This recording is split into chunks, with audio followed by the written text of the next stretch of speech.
Bharatiya Janata party के पास vision नहीं है, सिर्फ टेलीविजन है, ब्रांडिंग है, प्रचार है, प्रसार है। ये उसी मुद्दे पर चुनाव लड़ेंगे। ये विकास पे इतने चुनाव कभी लड़े हैं और न कभी चुनाव लड़ेंगे। ये सरकार बड़े बड़े वादों में पहले भी थी, यह सरकार बड़े बड़े वादों में आज भी है। राम मंदिर तो आज भी भाजपा के लिए राजनीति का मुद्दा है। राम मंदिर और श्री राम जी भाजपा के आस्था के केंद्र न कभी थे, न कभी हैं, न कभी रहेंगे। श्री राम भाजपा के राजनीति के केंद्र हैं। योगी और मोदी माँ गंगा के नहीं हुए तो आपको क्या लगता है ये देश के होंगे, ये काशी के होंगे, ये किसी के नहीं होंगे? ये तो कि बनारस पिकनिक स्पॉट नहीं है, बनारस तीर्थ क्षेत्र है। आदि अनादि काल से लोग काशी में तीर्थ करने आते हैं और यही काशी को गुजरात की गोद में यहाँ के स्थानीय सांसद नरेंद्र मोदी ने जाके बैठा दिया। विश्वनाथ कॉरिडोर के नाम पे हजारों करोड़ का परियोजना लाया गया। मैं चंचल शर्मा, प्रदेश सचिव, उत्तर प्रदेश युवा कांग्रेस। अब ये बताइए कि योगी को कैसे देखते हैं प्रदेश में, इनका 4 साल का कार्यकाल पूरा हो? मेरा मानना है कि उत्तर प्रदेश में योगी सरकार पूरी तरह विफल व फेल है। पूरे उत्तर प्रदेश को अपराध प्रदेश में तब्दील करने का पूरा श्रेय योगी आदित्यनाथ को जाता है। और जिस तरह से पूरे प्रदेश के अंदर आप देख लीजिए, महंगाई देख लीजिए, विकास देख लीजिए, विकास के नाम पे विनाश लगातार हो रहा है। यह सरकार हर मुद्दे पे विफल है। कच्ची शराब का मुद्दा भी विगत दिनों पहले आया था, उस पर सरकार पूरी तरह विफल है। ऑक्सीजन लोगों को नहीं मिल पाया कोरोना काल में। ये सरकार पूरी तरह से हर मोर्चे पे विफल है। खासकर अपराध के मामले में तो पूरी की पूरी सरकार विफल है। और ये राम मंदिर का सबसे बड़ा इनका मुद्दा था, उसी को लेकर के चुनाव में आए थे, और आज क्या हालत है उसका? राम मंदिर तो आज भी भाजपा के लिए राजनीति का मुद्दा है। राम मंदिर और श्री राम जी भाजपा के आस्था के केंद्र न कभी थे, न कभी हैं, न कभी रहेंगे। श्री राम भाजपा के राजनीति के केंद्र हैं, जिस वजह से भाजपा ने उनके नाम पे सरकार में ये लोग आए हुए हैं। और रहा बात चंदे का, तो पहले भी चंदा चोरी कर चुके हैं और दोबारा ये चंदा चोरी किए हैं। लोगों ने अपना पेट काट के अपने घरों से निकाल के पैसा इनको चंदा के स्वरूप दिया। श्री राम जी में आस्था रखते हुए इनको चंदा दिया गया, परंतु ये चंदा को ही खाने वाले लोग हैं। राम मंदिर में फिर कह रहा हूँ कि भाजपा के लिए राजनीति का विषय है, आस्था का कोई विषय नहीं है। जिस तरीके से घोटाले सामने आ रहे हैं, इस पर योगी सरकार कोई एक्शन लेगी? योगी सरकार क्या एक्शन लेगी? चोर चोर मौसेरे भाई, आपको लगता है क्या योगी सरकार एक्शन लेगी? इसमें सवाल ही नहीं कि योगी सरकार एक्शन ले। योगी सरकार इसमें एक्शन नहीं लगी। अभी तो ये अंगड़ाई है, आगे भी बहुत लड़ाई। देखिएगा कितना घोटाला सामने आएगा। जैसे जैसे दिन बढ़ेंगे, जैसे जैसे राम मंदिर का नाम आगे आएगा, उस तरह से घोटाला आप सबके सामने आता जाएगा। जनता का पैसा किस तरह घोटा जा रहा है इस योगी सरकार द्वारा, सबके सामने आ रहा है और आएगा।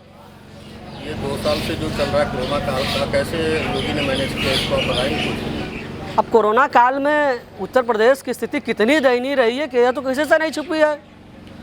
ऑक्सीजन के लिए लोग तड़पे, बेड के लिए लोग तड़पे, रेमडेसिविर इंजेक्शन के लिए लोग तड़पे, घंटों लाइन लगी रही, लोगों ने दम तोड़ा, एम्बुलेंस की व्यवस्था नहीं थी। और ये सरकार ने पूरी तरह कोरोना काल में सरकार शून्य रही है। ये सरकार कोरोना काल के किसी भी मोर्चे पे मजबूत रूप से नहीं खड़ी रही है। पहले वेव में इनकी तैयारी नहीं थी। दूसरे वेव में क्यों ऐसा हुआ? 15 दिन का समय जो बीता, आप लखनऊ देखिए, लखनऊ की सड़कों पे लोग बिलख रहते हैं, काशी की सड़कों पे लोग बिलख रहते हैं। कोई ऐसा जिला, कोई ऐसा कस्बा, कोई ऐसा शहर, कोई ऐसा गांव नहीं था जहां लोगों ने अपनों को नहीं खोया। लेकिन ये सरकार बस दावे करती रही, कागज़ पे काम करती रही, धरातल पे कोई काम नहीं करती है, जिसका खामियाजा ये पड़ा कि लोगों ने अपनों को छोड़ते देखा, अपनों को खोते देखा। लोगों की सांसें गईं, पर यह सरकार का कुछ नहीं गया। यह सरकार बड़े बड़े वादों में पहले भी थी, यह सरकार बड़े बड़े वादों में आज भी है। अभी चुनाव आने वाला है यूपी में 2022 में जी, किस तरीके से देखते हैं कि भाजपा कहाँ खड़ी है? देखिए, भारतीय जनता पार्टी का जब से जन्म हुआ है और भाजपा हमेशा हर चुनाव को 2 रेखाओं में बांटती है।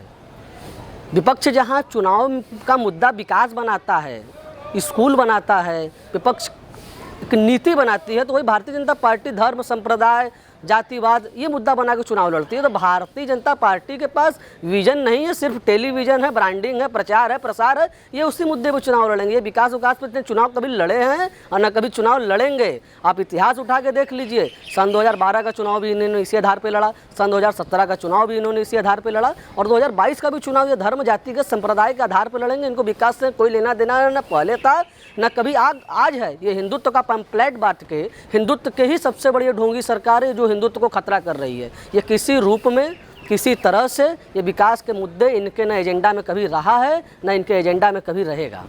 2022 में क्या लगता है कौन आएगा? देखिए, 2022 का चुनाव नज़दीक है, और अगर नीतिगत मुद्दे पे, विकासगत मुद्दे पे और जो चीज़ें चल रही हैं उस आधार पर चुनाव हुआ, तो निश्चित रूप से योगी सरकार इस सरकार से, इस प्रदेश से बेदखल हो जाएगी। योगी सरकार का दावा और मोदी सरकार का दावा है बनारस को लेकर के, कितना विकास देखते हैं आप? देखिए, बनारस, मैं पहले बता दूं कि बनारस पिकनिक स्पॉट नहीं है, बनारस तीर्थ क्षेत्र है। आदि अनादि काल से लोग काशी में तीर्थ करने आते हैं, और यही काशी को गुजरात की गोद में यहाँ के स्थानीय सांसद नरेंद्र मोदी ने जाके बैठा दिया।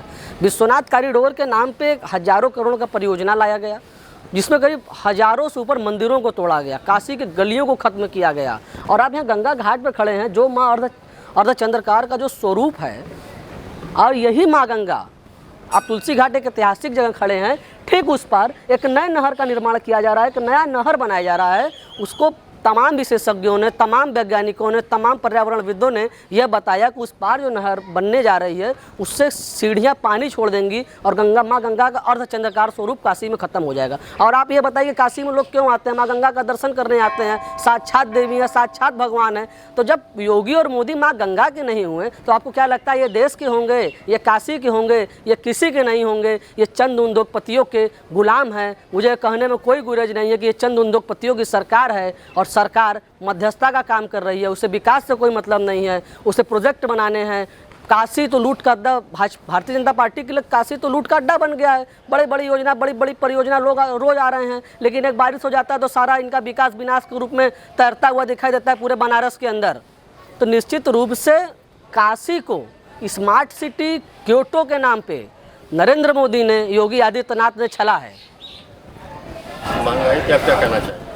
महंगाई पे देखिए, सबसे बड़ा सवाल ये है कि अब आप पीछे की तरफ जाइए, सन 2000 की तरफ जाइए। 2004 में हमारी सरकार, केंद्र में कांग्रेस की सरकार बनी थी, उसमें बड़े बड़े कल कारखाने लगे, आर्थिक काम हुए। मनमोहन सिंह जी के नेतृत्व में, उदारकारी नेतृत्व में देश आगे बढ़ रहा था।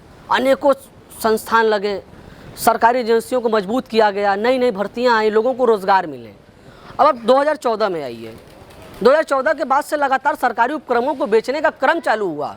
और क्यों चालू हुआ? क्योंकि उद्योगपतियों की सरकार थी। सरकार का मुख्य मुद्दा था उद्योगपतियों को स्थापित करना और सरकारी उपक्रम को बेचना, जिससे देश कंगाल हो जाए, देश खोखला हो जाए। तो पूरी तरह से महंगाई इस सरकार का एक प्रोपेगेंडा है कि जिससे आम जन परेशान हो। और आज महंगाई देखिए, विश्व मार्केट में जहाँ पेट्रोल की कीमतें कम हैं, और आज देखिए भारतीय बाजार में क्या मूल्य है, और तेल किसके पास है? अडानी और अंबानी के पास है। तो ये सरकार, मैं पहले भी कह रहा हूँ, फिर कह रहा हूँ कि ये सरकार पूंजीपतियों की गुलाम है।